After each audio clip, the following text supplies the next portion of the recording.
allons maintenant passer à un autre aspect d'application des distributions à l'équation dérivée partielle, qui est la notion de solution fondamentale.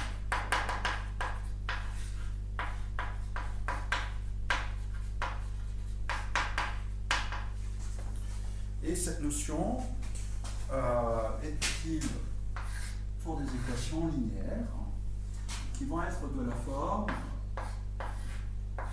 P de D U égale F, où P de X est un polynôme à plusieurs variables, donc c'est une combinaison linéaire finie de fonctions puissance. P de D, du coup, c'est très pratique avec la notation multi-indice, c'est simplement A alpha D alpha. Et parmi les exemples, on va commencer par l'équation de transport.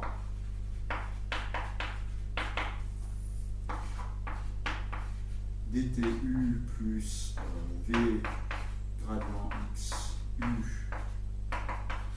égale f, qui est associé au polynôme p de t x1 xd égale t plus v1 x1 plus vd xd. Et donc quand vous appliquez ça à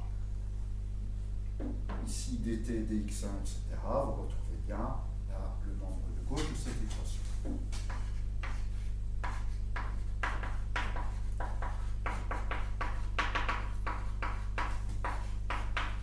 Dans l'équation de Laplace ou Poisson c'est plutôt delta U égale 0, est-elle associée au polynôme P de x1 xd est égal à x1 carré plus xd carré, des autres. Vous avez l'équation de la chaleur, qu'on a déjà vu. I dt U plus delta U égale 0 égale F. F est ici un terme de source qui est associé au polynôme P de t sans xd égale t plus x1 carré plus xd carré, etc. L'équation des ondes, l'équation de Schrödinger sont de ce type. Alors, juste une petite remarque. On peut aussi considérer P de delta 0, qui est somme sur les alpha multiple n à alpha d alpha delta 0. Et on peut immédiatement constater que delta alpha delta 0 convolé avec U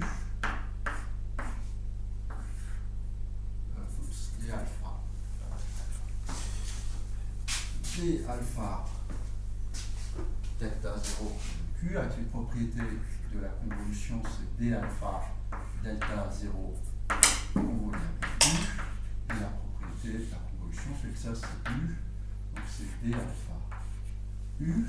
En d'autres termes, ça c'est une distribution, et on va avoir P d U, c'est P de delta 0 convolé. Donc une équation de la forme ici est aussi une équation de la forme d'une équation de convolution. Donc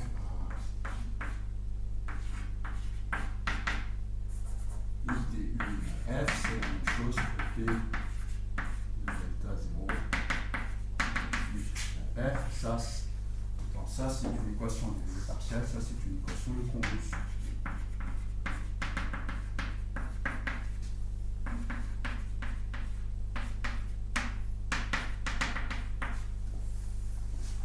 Et à une telle équation, on associe une notion qui est celle de solution D'abord, l'équation homogène associée.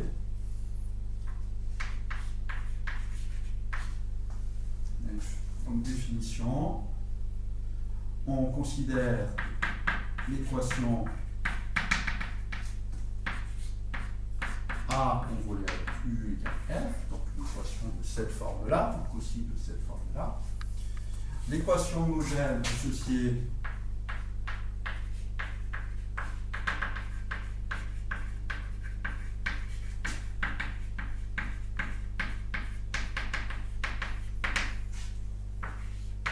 c'est A convolé avec U égale 0. Et on a une autre notion, celle de solution fondamentale.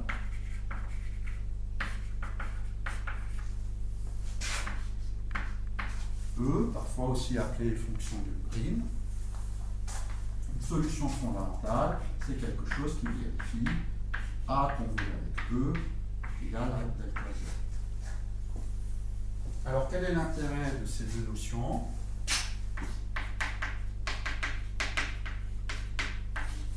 Celle d'équation homogène associée est évidente. C'est que si vous avez A convolé avec U1 égale F, A convolé avec U2 égale F, ces deux choses-là impliquent que V égale U1 U2 vérifie l'équation homogène. A convolé avec B égale F.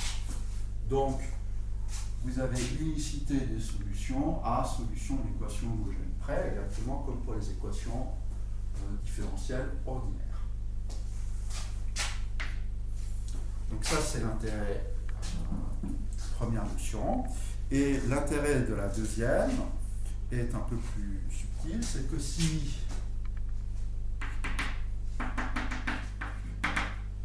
F C infini à support compact,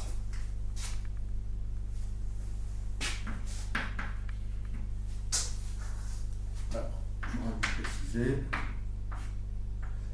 vous voulez que E ce soit évidemment une distribution pour que ceci ait un sens. Alors, c'est pas évident même que ça puisse exister parce qu'il faut que vous puissiez définir la convolution.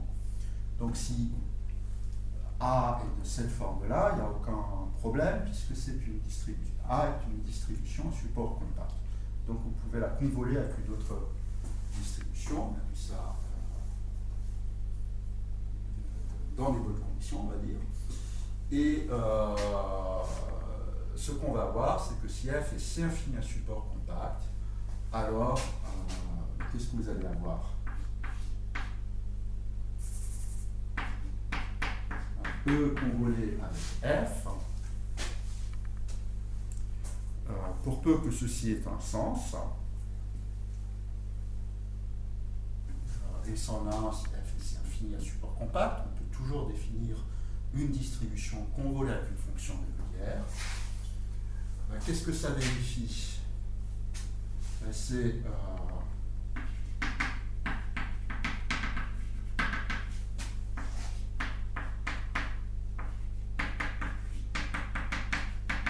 dans les bonnes conditions, ça va vérifier ceci.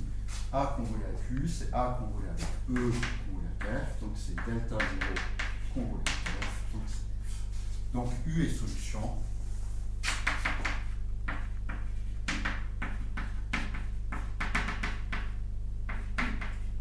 De A convolé avec U égale à condition que tout ceci ait un sens.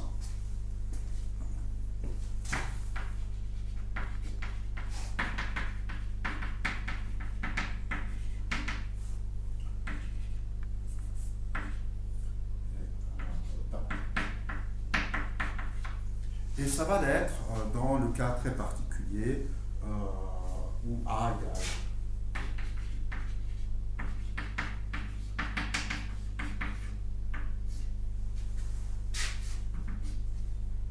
et de delta.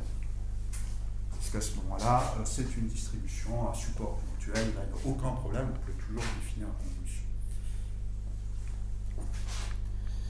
Donc, la solution fondamentale permet de résoudre l'équation dérivée partielle. Et la question qui se pose, c'est est-ce qu'une telle chose existe? Et c'est là qu'on a un théorème qui est assez difficile, du moins dans la démonstration d'origine est assez difficile et n'est pas constructive. C'est que si P est un polynôme, alors c'est le théorème Weierstrass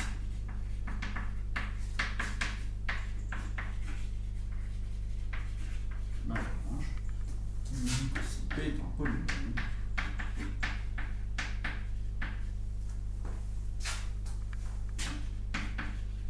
alors P de D U égale F, le égal F n'a pas vraiment de sens, a une solution fondamentale.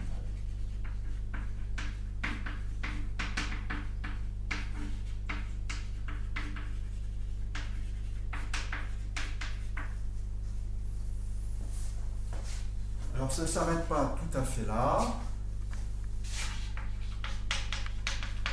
Celle-ci est C infini sur RT P de 0. Et le corollaire que nous allons démontrer, donc le théorème Weierstrass-Lagrange, je passe le cadre de ce cours. Le corollaire, non. Le corollaire nous dit que si F est C infini un support compact, alors l'équation P de D U égale F a une solution C infini. Donc c'est une solution classique, pas une solution au sens des distributions.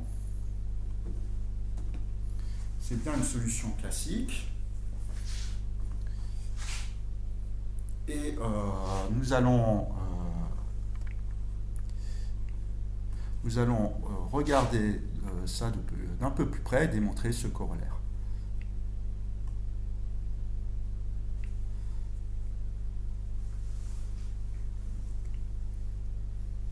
Alors avant ça, on va faire une petite remarque.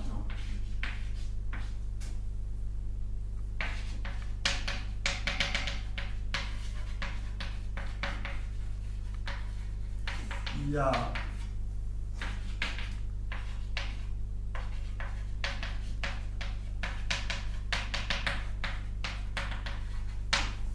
a une façon naturelle d'aller chercher cette solution fondamentale qui est la suivante. C'est que si elle existe,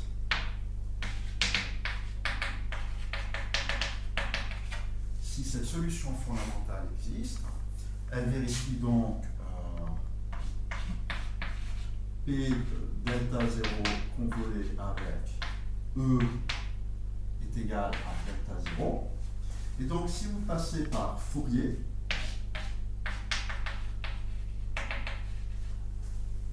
vous allez avoir que Fourier de P de delta 0 convolé avec E, et la transformée de Fourier de delta 0, c'est 1.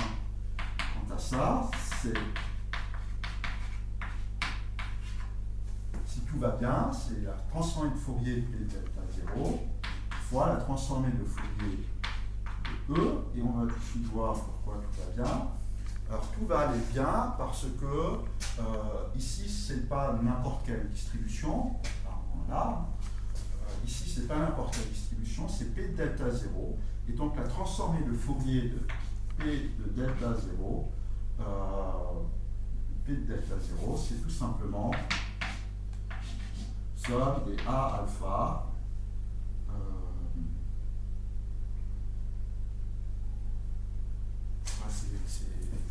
c'est tout simplement P de x. D'accord, transformée de Fourier de delta 0, c'est ici.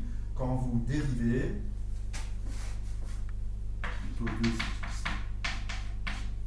quand vous le dérivez du côté Fourier, ça revient multiplié par 2 ici. Et donc le candidat est une fonction qui est 1 sur P de 2 ici.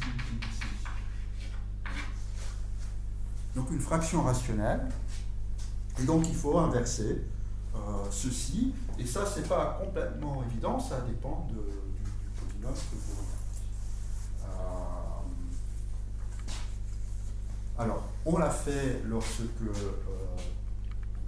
P n'a pas de zéro réel. Quand P a des zéros réels, la chose est un peu plus complexe. En tout cas, voilà le candidat naturel.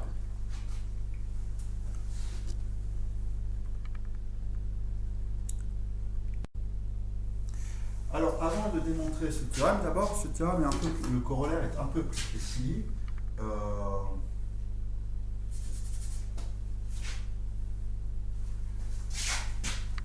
Il dit en fait que U est C infini.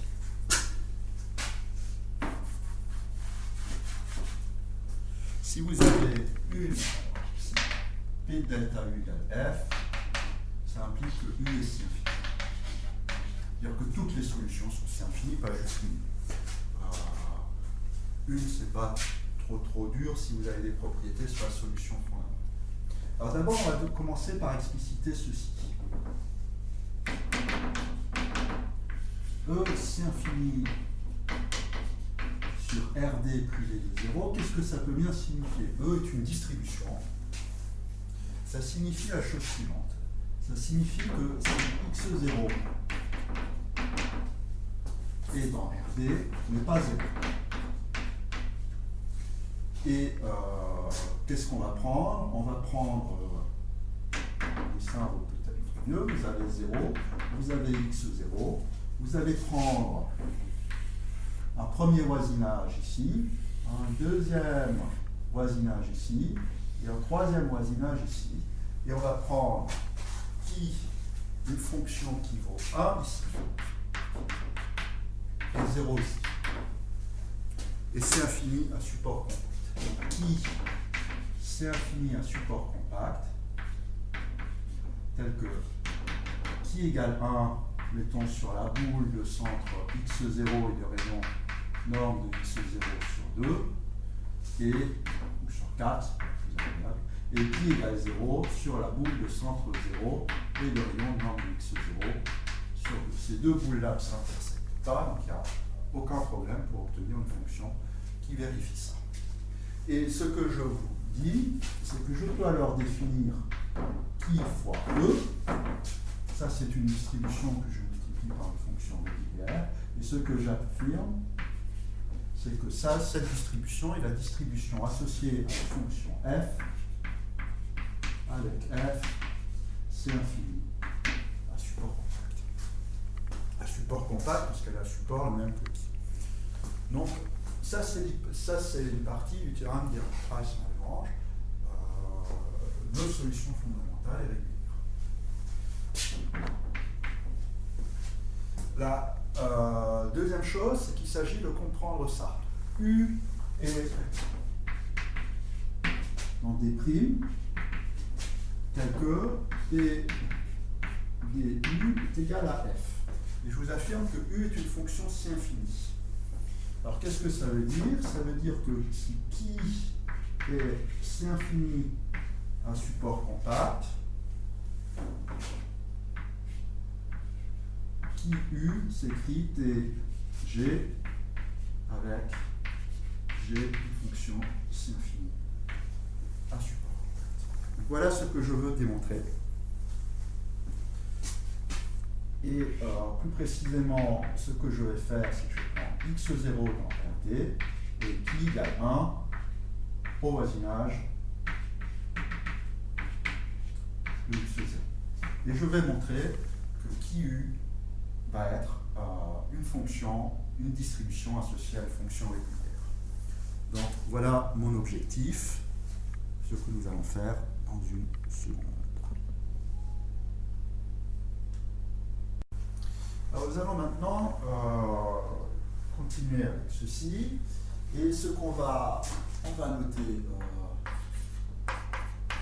F, plutôt la noter TF, pour bien insister sur le fait qu'on a affaire à des distributions ici. Et on va commencer par remarquer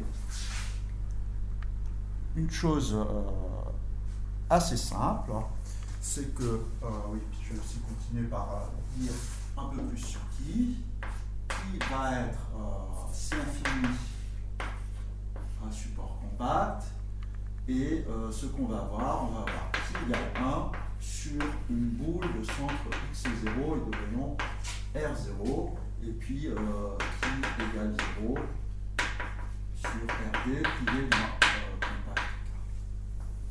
D'accord, on fixe les notations. J'ai pris R0 positif, donc le voisinage dont je parle ici va être B de x0 R0.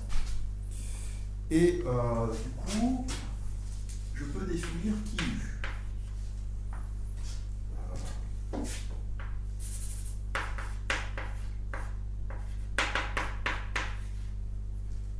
U est donc une solution.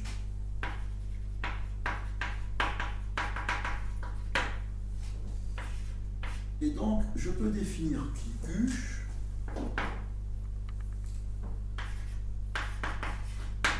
une distribution qui est une solution.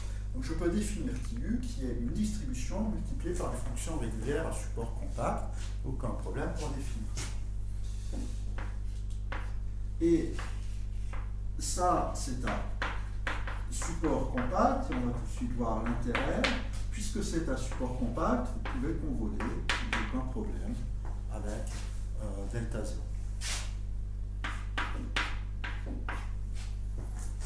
D'accord ? Mais delta 0, par définition, une solution fondamentale, c'est P de delta 0 convolé avec E. Ça, c'est E, une solution fondamentale convolée avec Q. Donc pour l'instant, j'ai cette identité. Et je vais continuer à élaborer un peu sur cette identité. Je vais l'écrire dans l'autre sens, parce que le produit de convolution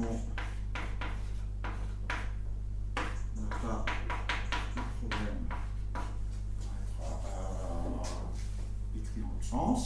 Et maintenant, propriété, quand vous convolez f convolé avec g convolé avec h, quand c'est des fonctions sympathiques, c'est infini à support compact, c'est égal à f convolé avec g convolé avec h. Autrement dit, si j'avais des fonctions, ceci serait vrai. Dans la parenthèse, je la déplace. Le produit de convolution est associatif sur les fonctions, mais comme il est continu, il va être associatif sur les distributions. Il suffit de régulariser, l'intérêt de régulariser. D'accord? Et ça, ce n'est jamais autre chose que E convolé avec PD, P de la dérivation appliquée à Q. Maintenant, on va regarder ceci un peu de plus près. Si j'utilise Leibniz,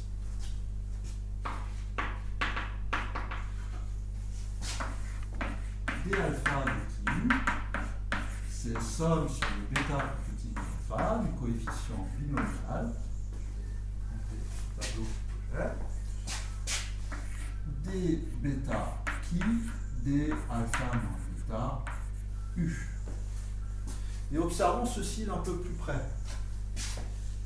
Qui vaut 1 sur la boule de centre x0 du rayon R0. Donc quand je dérive, puisque ça vaut 1 sur la boule, sur une boule, quand je dérive, ça vaut 0. Donc ça, c'est 0 sur la boule de centre x0 et du rayon R0, du moins si θ est différent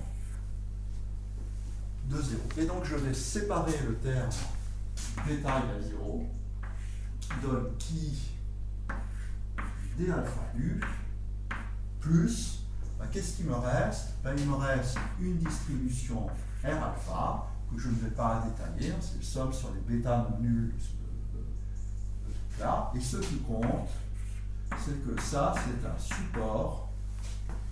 D'abord, le support va être inclus dans K, puisqu'on a le terme qui est un support en K dans toutes ces dérivées ici. Et puisque c'est nul sur B de x0 moins 0, si vous faites agir sur une fonction ici, vous allez trouver 0. Et conclusion, quand je reviens à ceci, et de la dérivation appliquée à qui u, ça va donc être qui et des u plus un reste avec la même propriété. D'accord? Puisque c'est une combinaison linéaire de ces restes. Donc voilà où j'en suis. Et petite observation, ça c'est qui plus R, et ça a le bon goût d'être CFI.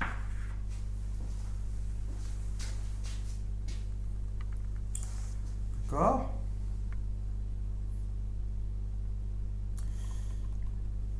Et maintenant, je vais revenir à ceci. Et je vais en déduire que qui u, c'est E, convolé avec qui TF.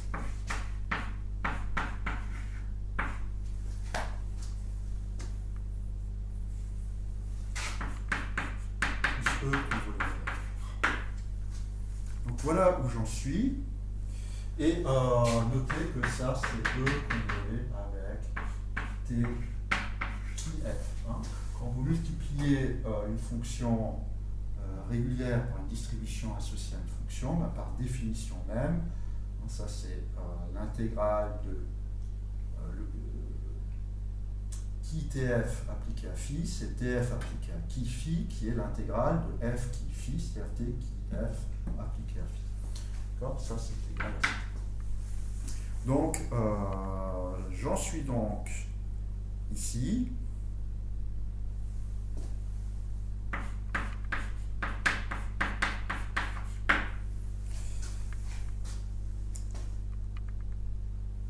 Et ça, c'est symphonie superconduite. Et qu'est-ce qu'on a vu? Ben, on a vu que quand on appliquait à une distribution, quand on convolait avec une distribution avec une fonction C infinie à support compact, on obtenait une fonction C infini. Et donc, il reste à montrer que E convolé avec F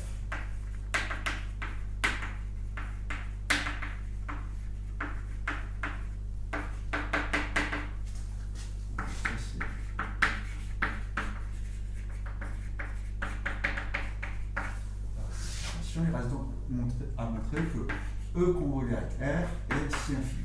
Et c'est là qu'on va utiliser le fait que E est C infini en dehors de 0 et que R ne rencontre pas 0. Et donc, qu'est-ce qu'on va prendre? On va prendre une nouvelle fonction θ qui va être C infini à support compact. Et θ va valoir 1 sur une boule de centre 0 et de rayon ρ, et ρ va être indéterminé.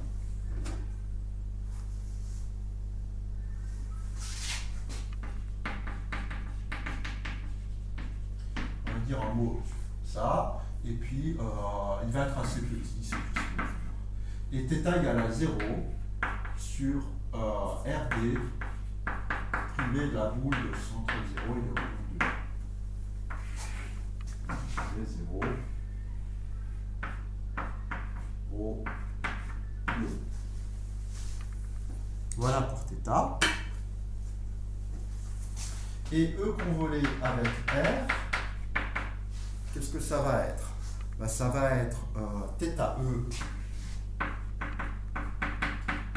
convolé avec R, parenthèse, plus 1 moins θ, E, convolé avec R.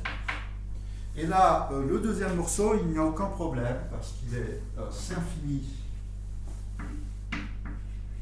Lui est C infini. Lui est C infini R. C infini à support compact. Et donc leur convolé est C infini à support compact.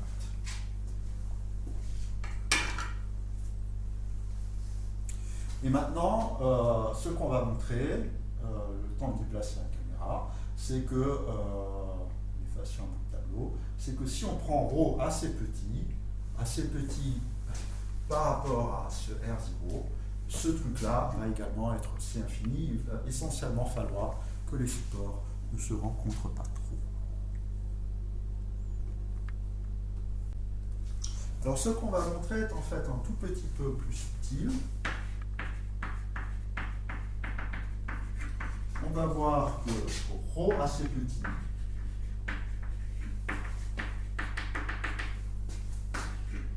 θe convolé avec R égale à 0 au voisinage de x0.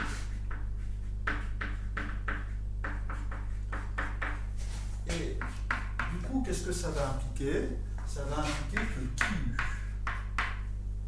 est égal à une fonction C infini au voisinage de 0. Peu importe ce que ceci vaudra ailleurs, on ne va même pas montrer que c'est C infini partout, a fortiori ça va l'être, enfin, a posteriori ça va l'être, mais il n'y a pas de raison de s'en embêter. Q va être égal à d'abord ce morceau qui est C infini, plus celui-là est égal à ce morceau qui est C infini, plus celui-là qui est 0 au voisinage de x0. Donc, ça va être une fonction C infini sur ce voisinage.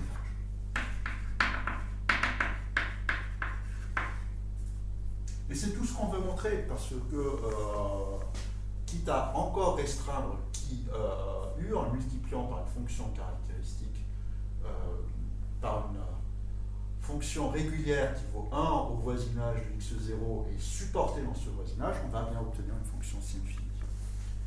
Donc, ça veut dire que U est une fonction C infini au voisinage de x0, et ensuite x0 étant arbitraire, U va être C infini partout.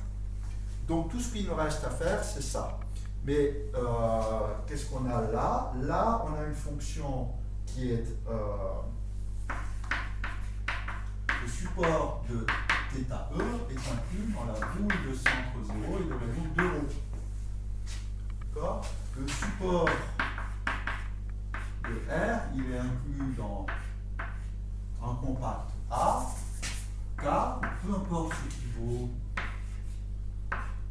privé de la boule de centre x0 et de rayon R0.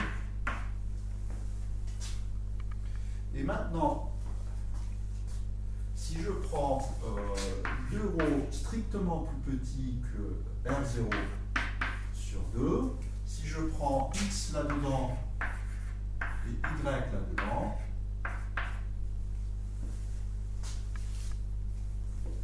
je vais avoir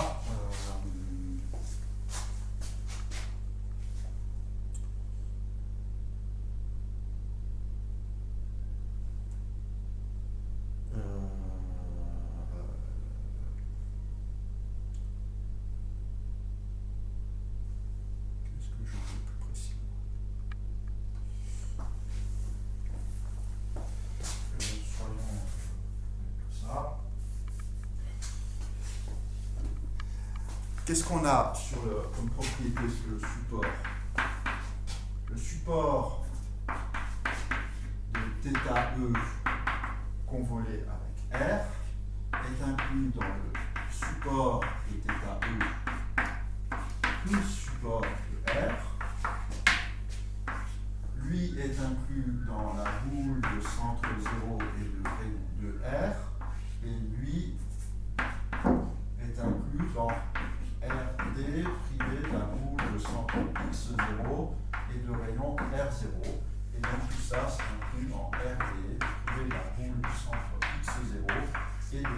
R0 moins 2ρ. À quelle condition? Bah, que ça soit strictement positif. Et donc, qu'est-ce que je vais prendre?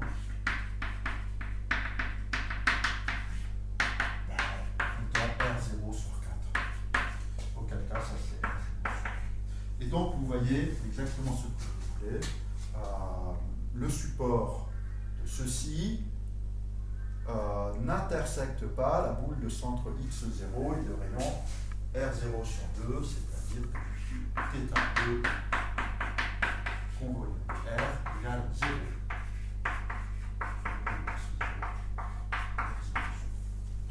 Et donc voilà, j'ai fini la démonstration du corollaire, parce qu'il y a la seconde partie du théorème de Von-Franz qui dit que une équation dérivée partielle à coefficient constant, si le second membre est si infini, la solution est si infinie. Alors, attention, c'est important que ce soit un coefficient constant, parce que même avec des coefficients polynomiaux, il y a des contre-exemples. En particulier un contre-exemple dû à Lévy.